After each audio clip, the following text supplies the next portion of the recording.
El famoso viaje a España de la vicepresidenta de Venezuela, Delcy Rodríguez, se produjo el 20 de enero de 2020. Ese episodio provocó un escándalo mayúsculo en su momento, entre otros motivos porque el gobierno español permitió que Delcy Rodríguez viniera a España cuando Bruselas había prohibido expresamente que Delcy Rodríguez pisara suelo europeo. Pero como acaban de ver, Pedro Sánchez dio el permiso a Ábalos y en las semanas siguientes Ábalos ofreció en torno a una docena de versiones distintas y hasta contradictorias sobre lo que ocurrió.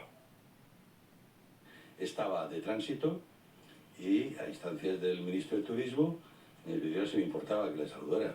En esas circunstancias no sé cómo reacciona cada uno, pero en mi caso la saludé. En todo momento estuvo la policía y la Guardia Civil, porque ya desde la tarde se sabía que en ese vuelo también iba la vicepresidenta y por lo tanto desde Interior se tomaron todas las medidas. A mí lo que me dice el ministro Marlaska es que le llega información de que en ese avión donde llevaba el ministro de Turismo, que él sabía que yo iba a ir a recogerlo, parece que por la información que le había llegado viajaba también la vicepresidenta de Venezuela. ¿Eso a qué hora es, esa llamada, aproximadamente? Pues poco antes estaba yo ya preparándome para ir. Yo tenía previsto llegar en torno a las 11 de la noche, que era la hora prevista de llegada del avión, pues quizá 2 horas antes aproximadamente.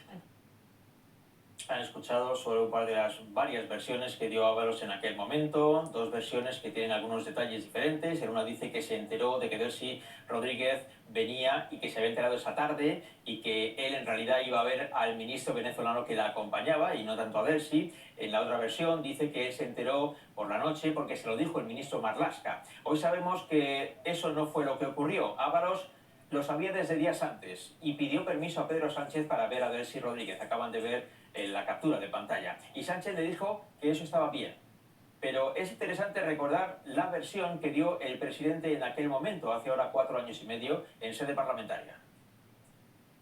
Puso todos los esfuerzos para evitar una crisis diplomática y logró evitarla. ¿Cuál es el reproche? El señor Ábalos hizo su deber, que fue evitar una crisis diplomática con su intervención. Dijo Sánchez en 2020 que Ábalos evitó una crisis diplomática a pesar de que ahora sabemos que aquel viaje de Delcy Rodríguez fue autorizado por el propio presidente a petición de Ábalos. Y el entonces ministro y número 2 del PSOE fue homenajeado con una intensa ovación por los diputados del PSOE y de Podemos que en aquel momento formaban gobierno de coalición.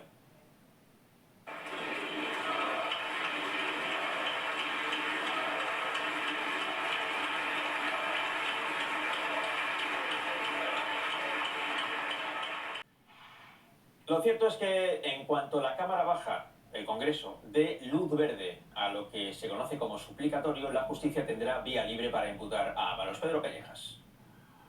Sí, Vicente, aunque en lo judicial hay varios escenarios abiertos, varios escenarios posibles. Si Ábalos renuncia a su escaño, entonces el caso continuaría aquí en la Audiencia Nacional con normalidad. Probablemente Ábalos sería citado a declarar como un investigado más. Pero si Ábalos no renuncia a su escaño, entonces su caso pasaría sí o sí al Tribunal Supremo. Pero ahí hay dos opciones. El nuevo juez podría decidir quedarse todo el caso Koldo o bien quedarse solo la parte de Ábalos y el resto se mantendría en la Audiencia Nacional. Algo similar a lo que ocurrió con Puigdemont recientemente en el caso Tsunami Democratic. Precisamente hoy hemos tenido acceso al informe de la Unidad Central Operativa de la Guardia Civil sobre la trama Koldo. Y ese informe señala a José Luis Ábalos. El informe tiene 233 páginas cargadas de datos, cifras y hechos relevantes que ahora vamos a analizar con detalle. Uno de ellos es una captura de la pantalla del teléfono móvil de José Luis Ábalos que el propio Ábalos envía a Koldo García para mostrarle el intercambio de mensajes que Ábalos ha tenido con Pedro Sánchez. En esos mensajes, Ábalos le dice a Sánchez que la vicepresidenta de Venezuela viene en privado y que quiere verle discretamente. Sánchez le da su autorización con una sola palabra: bien.